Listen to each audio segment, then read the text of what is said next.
बिस्मिल्लाहिर्रहमानिर्रहीम। नाज़रीन अस्सलाम वालेकुम। मैं हूं आपका मेज़बान साबिर शाकिर फाकिद दारुल इस्लामाबाद से कुछ ताज़ा तरीन इत्तलाआत। लेकिन सबसे बड़ी खबर, दुनिया भर की नज़रें उस पर लगी हुई हैं और अब सिर्फ मुस्लिम हुक्मरान ही नहीं बल्कि अब तो मगरबी ममालिक के वज़राए आज़म और मगरबी ममालिक के सरबराहान भी बोल उठे हैं, बल्कि चीख उठे हैं कि इसराइल जो कुछ कर रहा है गजा में वो दुरुस्त नहीं, बल्कि वो अपनी हदूद पार कर रहा है, अपनी लिमिट्स क्रॉस कर रहा है और उसे अपनी पॉलिसी पे रिव्यू करना चाहिए और गजा में जो कुछ हो रहा है, जो कुछ जुल्म सितम किया जा रहा है, इसे रोकना चाहिए। बिल्कुल इस तरह की अहम स्टेटमेंट्स आना शुरू हो गई हैं जी।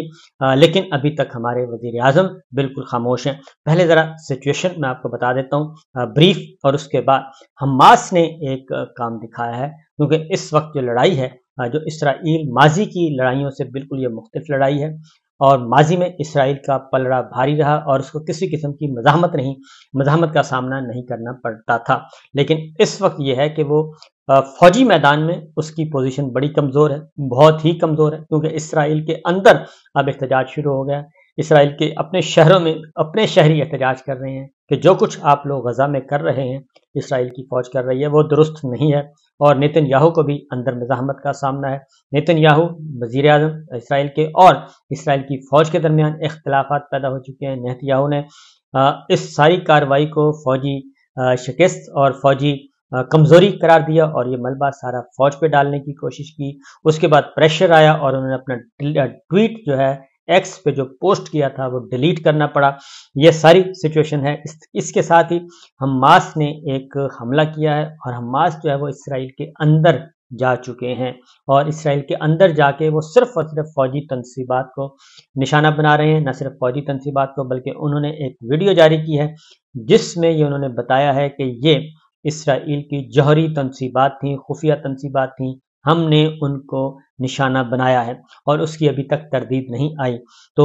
बिल्कुल माजी से मुख्तलिफ उसकी वजह यह है कि जुल्म जब बढ़ता है तो फिर मिट जाता है और फिर जो है वो बिल्ली के भी बच्चों को अगर आप हमला करें तो बिल्ली जो है वो भी फिर आपके गिरबान को पकड़ती है। और ये जो जुल्म है, ये जुल्म जो है ये अपने पीछे बहुत सारी नफरतें, कुदूरतें छोड़ जाता है और ये जुल्म कभी आपके जो जख्म हैं जो लगते हैं वो कुरेदता रहता है, ये जख्म कभी भरते नहीं है। तो यही कुछ हम देख चुके हैं, इस वक्त हम देख रहे हैं गजा में, और वो सब कुछ मर रहे हैं, बच्चे शहीद हो रहे हैं, माएँ शहीद हो रही हैं, बेवाएँ हो रही हैं, लेकिन वो ये रेजिस्ट कर रहे हैं, मज़ाहमत कर रहे हैं और ये पहला मौका है कि इस कदर मज़ाहमत हो रही है। डिटेल आपके साथ में शेयर करता हूँ, फिर एक्सक्लूसिवली आपको कुछ चीज़ें बतानी है। सूरत हाल ये है कि अब तक जो 7 अक्टूबर से ये सिलसिला शुरू हुआ और 30 अक्टूबर हो चुका है, 23 दिन की लड़ाई में तकरीबन 1500 इसराइली फौजी मारे जा चुके हैं जी और 229 के करीब यरगमाल बना चुके हैं, यरगमाल बना लिए हैं 229। तो ये इतना बड़ा नंबर पहली दफ़ा है कि हमास और उसके जो अलाइज हैं वो कार्रवाइयाँ कर रहे हैं, टारगेटेड कार्रवाइयाँ कर रहे हैं और वो इस वक्त इस लड़ाई में वो पूरी तैयारी के साथ हैं और वो बहुत ही स्ट्रेटेजिक लोकेशंस को निशाना बना रहे हैं। वो सिविलियन आबादी को कोई निशाना नहीं बना रहे। इसीलिए इसराइल के अंदर और फिर दुनिया भर में जो एहतजाज हो रहा है, दुनिया भर में एहतजाज हो रहा है। सिर्फ लंदन में 1 लाख से ज़ायद जो शहरियों ने वो मुजाहिरा किया और वो मुतालबा कर रहे हैं अपनी गवर्नमेंट से। आप ये देखें कि जो मगरबी ममालिक हैं उनकी जो पॉलिसी है वो प्रो इसराइल है और वो इसराइल को सपोर्ट कर रहे हैं, लेकिन वहाँ की जो आबादी है वो अमेरिका है, बरतानिया है, यूरोप है, जर्मन है, फ्रांस है। वहाँ की जो शहरी आबादियाँ हैं, इवन यहूदी, इवन ईसाई और दीगर मज़हब के लोग, वो भी मैदान में आए हुए हैं और बड़े बड़े मुजाहरे हो रहे हैं कि वो अपनी गवर्नमेंट्स को मजबूर कर रहे हैं कि आप अपनी पॉलिसियाँ तब्दील करें। तो हमने पाकिस्तान में भी देखा, तो पाकिस्तान में भी हमारी हुकूमत जो है वो बिल्कुल खामोश है और इवन मौलाना फजलुर रहमान साहब को कहना पड़ा कि हमारी हुकूमत भी इस सिलसिले में जागे।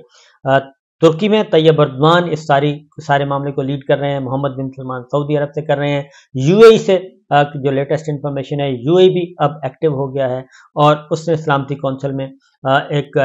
सलामती कौंसिल का इजलास बुलवाने के लिए बाकायदा तौर पे और उसका बुलाने की दरख्वास्त की है और वो इजलास हो रहा है। तो अपनी अपनी जगह पे सारे उर्दन बहुत ज़्यादा एक्टिव है और इस तरीके से कतर जो है, अमीर कतर वो बहुत ज़्यादा एक्टिव हैं। ये सारे के सारे जो मुस्लिम हुक्मरान हैं, लेकिन खामोश हैं तो सिर्फ हम हैं। बहरहाल हमास के 7 अक्टूबर 23 दिनों में 1500 इसराइली हलाक हो चुके हैं, 229 चरगमार बना लिए गए हैं और इसराइल की जो बमबारी हुई है उसके नतीजे में 8,000 से ज़ायद फ़लस्तीनी बच्चे 8,000 से ज़ायद फ़लस्तीनी जहां बाग हुए, जिनमें 3,000 से ज़्यादा बच्चे हैं और 2,000 से ज़्यादा ख़वातीन हैं। यानी 8,000 से ज़ायद में से तकरीबन 5,000 से ज़ायद जो है वो ख़वातीन और बच्चे हैं सिर्फ, और 18,000 से ज़ायद ज़ख्मी हो चुके हैं और ये बढ़ रहे हैं मुसलसल। वो हॉस्पिटल्स को निशाना बना रहे हैं, वो इवन जो गज़ा में पनाह गुज़ीन हैं, पनाह गुज़ीनों के कैंप हैं, उनको निशाना बना रहे हैं, जिसकी वजह से नॉर्वे के वज़ीर आज़म जो हैं वो भी अब बोल उठे हैं और इसराइल को मुतनब्बे किया है कि अब बहुत हो गया, आप जो कुछ कर रहे हैं आप अपनी हदूद से तजावुज़ कर रहे हैं और ये जो कुछ हमास कर रहा है उसके अकॉर्डिंगली आप जवाब दें, उसका अपना दिफा उसके अकॉर्डिंगली करें, न कि आप ख़वातीन और बच्चों को निशाना बनाएं। जब ये कहा जा रहा है उसके अकॉर्डिंगली करें तो जंग में फ़ौजी तनसीबात को और फ़ौजियों को निशाना बनाना ये इस पर कोई ये जंगी जराइम नहीं है, लेकिन अगर आप शहरी आबादियों को और जेनोसाइड की तरफ जाएंगे, नस्ल कुशी की तरफ जाएंगे तो वो जंगी जराइम में आता है। इसीलिए जो नेतन्याहू और फ़ौज के दरमियान इख्तिलाफात पैदा हो चुके हैं और मामला ये है कि इन्होंने हल्का लिया, ये कहना चाहिए कि हल्का लिया और हल्का लेने का नतीजा ये निकला है। हमास जो है वो इंसानी हमदर्दी की बुनियादों पे मुख्तलिफ यरगमालियों को रिहा भी कर रहा है जो मुआदमर हैं, ख़वातीन हैं, और मिस्र के रफ़ा बॉर्डर के ज़रिए गज़ा में इंसानी इमदाद शुरू हुई है जी। और जो इंटरनेट सर्विस बंद थी वो कुछ देर के लिए जुज़वी तौर पर फ़ोन लाइन और इंटरनेट बहाल हुआ है, बहुत ही स्लोली। जितना बहाल हुआ है उन्होंने अपने बाहर रब्ता किया है, बाहर अंदर की सिचुएशन बताई है अपने प्यारों को, दीगर ममालिक में रहने वाले आलमी इदारा के सरबराह जो हैं वो भी, ये सारा मेरे सामने पड़ी है, टाइमलाइन पड़ी है, जिसमें आलमी इदारा सेहत के सरबराह टेड्रोस ने इस पे बहुत ज़्यादा ट्वीट किया है, एक्स पोस्ट की है और उसमें उन्होंने कहा है कि जंग के साए में फंसने वाले एक बच्चे के तौर पर मैं इसकी बू, आवाज़ों और मनाजर को इंतहाई करीब से जानता हूँ और उन्होंने कहा मैं इन लोगों के साथ दिल की गहराइयों से हमदर्दी करता हूँ, जब तनाज़ात के दरमियान फंसे हुए और इनके दर्द को महसूस कर रहा हूँ, ये मेरा अपना, जैसे ये मेरा अपना हो। जंग सिर्फ तबाही, वहशत और तबाही बर्बादी लाती है और कुछ नहीं। आइए इस नाजुक वक्त में तफरकों को भूल कर अमन की राह अपनाते हैं और क्योंकि ज़रूरतमंदी का हकीकी मुजाहरा अमन के इंतखाब में है, इसलिए अमन आलमी रहनुमाओं से मैं अपील करता हूँ कि वो मुत्तहिद होकर दुनिया को अमन की तरफ लेकर जाएं। पोप फ्रांसिस ने भी किया, ईसाइयों के रूहानी पेशवा हैं, उन्होंने भी एक्स पोस्ट की है जी, कि उन्होंने कहा है कि गज़ा में 8,000 से ज़ायद अमवात के बाद सीज़ फायर की अपील की है और उन्होंने कहा कि हथियार रखते हैं भाइयों और बहनों, रुक जाओ, जंग हमेशा से हार है, ये उन्होंने कहा। और पोप फ्रांसिस ने कहा कि गज़ा में इसराइली बमबारी की मजम्मत किए बगैर कहा कि आइए हम यूक्रेन के साथ साथ फ़लस्तीन और इसराइल की संगीन सूरत हाल और जंग ज़दा दीगर खित्तों के लिए दुआ करें। उन्होंने पोप फ्रांसिस ने यह भी कहा कि गज़ा में इंसानी इमदाद के लिए रास्ते खोले जा सकते हैं और जुमालियों को फौरन रिहा किया जा सकता है। ये सब कुछ हो रहा है। अल-शिफा अस्पताल के करीब बमबारी हुई है जी, जो कि अफसोसनाक है। यही असल मसाइल हैं। मैड्रिड में फ़लस्तीनियों के हक़ में मुज़ाहरा हुआ है, स्पेन में, और सीज़ फायर का मुतालबा किया है, बहुत बड़े मुज़ाहरे हो रहे हैं। इस्लामाबाद में कल जमात इस्लामी ने किया और वो वन पॉइंट एजेंडे पर रहे। मौलाना साहब तो दूसरे, मौलाना फजल रहमान साहब तो यहूदी एजेंडा और यहूदी लाबी की तरफ ले गए। इसराइली तैयारों ने गज़ा पनाह गिज़ीनों के कैंप के करीब सड़कों पर शदीद बमबारी की है और इसलिए शुमाली गज़ा में बैत हनून के इलाकों में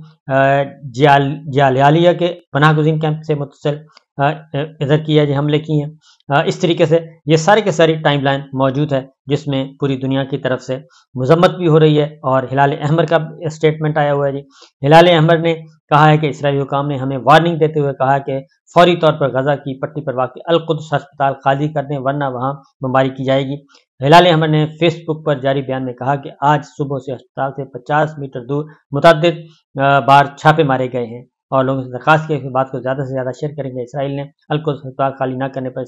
इस पे हमले की धमकी दी है। تو یہ سارے کے معاملات ہیں، لیکن دوسری جانب اسرائیل کی جو فوج ہے اس نے کہا کہ ہم غزہ کے ارد گرد کریں گے، اپنی فوج کو بڑھا رہے ہیں، اور 23 لاکھ اس وقت غزہ میں لوگ ہیں جو محاصرے میں ہیں، جن کو جو امدادی اشیاء جو امدادی غذا وہ بھی نہیں پہنچائی جا رہی۔ تو یہ ہے اب تک کی سچویشن۔ دوسری جانب حماس جو ہے وہ اسرائیل کے اندر ٹارگیٹڈ کارروائیاں کر رہا ہے، اور جو سب سے اس وقت امپورٹنٹ کارروائی ہے وہ جس کے لیے ساری دنیا کی نظریں، کیونکہ اسرائیل نے یہ جو ایک ہوا بنایا ہوا تھا کہ اس کی سیکیورٹی فول پروف ہے، اور اس کی فضائی سروس جو ہے وہ بھی فضائی حدود ہیں وہ بھی مکمل طور پہ سیکیور ہیں، اور وہ ڈوم سسٹم ایک ڈوم سیکیورٹی سسٹم ہے، ہر چیز وہ سمجھتے تھے، لیکن اس بار جو کچھ ہوا ہے وہ بالکل انبلیویبل ہے، اور اسی لیے اسرائیل پہلی دفعہ ہم دیکھ رہے ہیں کہ وہ پسپائی کی طرف ہے، اور نارویجین وزیر اعظم نے صحیح کہا ہے کہ جو میچنگ رسپانس دیا جائے، آپ حماس کے حزب اللہ کے فوجی ٹھکانوں کو حملہ بنائیں، ان کو نشانہ بنائیں، نہ کہ آپ عام شہریوں کو جو سویلین آبادی ہے، جو بچے ہیں، خواتین ہیں، ان کو بنایا جائے۔ بہرحال جی جو اصل مسئلہ ہے وہ اسرائیل کے اندر اب جو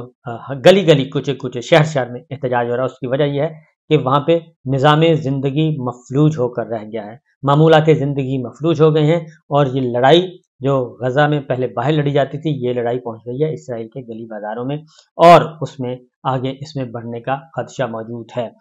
ظاہر ہے جی اس کی وجہ یہ ہے کہ وہ مائٹ از رائٹ تو نہیں چلتا ہوتا، جس کی لاٹھی اس کی بھینس۔ ایک طرف اسرائیل کے ساتھ مذاکرات چل رہے تھے سعودی عرب کے ساتھ کہ جی وہ ریکنائز کی طرف جا رہا ہے کہ اس کو تسلیم کیا جانا ہے، انڈائریکٹلی پاکستان بھی اس میں شامل تھا، کوئی تسلیم کرے یا نہ کرے، لیکن دوسری جانب اتنا بڑا یہ سب کچھ ہو رہا ہے، تو وہ ایک جو بائیڈن کا ایک تھا جی، پریزیڈنٹ بائیڈن کا ایک خواب تھا، وہ شرمندہ تعبیر ہوتا ہوا نظر نہیں آ رہا، کیونکہ آخری سال ان کا شروع ہونے والا ہے، اور ابھی الیکشن ایئر سٹارٹ ہو جائے گا، اور الیکشن ایئر میں پھر کیونکہ پریزیڈنٹ ٹرمپ نے کو کریڈٹ جاتا ہے کہ وہ آخری دنوں میں بہت کچھ کر گئے تھے آخری سال میں، لیکن پریزیڈنٹ بائیڈن جو چاہتے تھے اب وہ شاید نہ ہو سکے، اور اسی لیے کیونکہ پاکستان میں بھی مزاحمت جو کی تھی وہ عمران خان صاحب نے کی تھی، اور اس کا خمیازہ وہ بھگت رہے ہیں، کیونکہ وہ ایک انڈیپینڈنٹ پالیسی کے حامی تھے، اور ملٹائی ڈائمینشنل جو ہے وہ خارجہ پالیسی کے حامی تھے، کثیر الجہتی خارجہ پالیسی کے، لیکن اب جو کچھ ہو رہا ہے وہ ہمارے سامنے ہے۔ بہرحال جی یہ صورتحال ہے، یہ خبریں ہیں، تو انشاءاللہ باقی پھر اجازت دیجیے، اللہ حافظ۔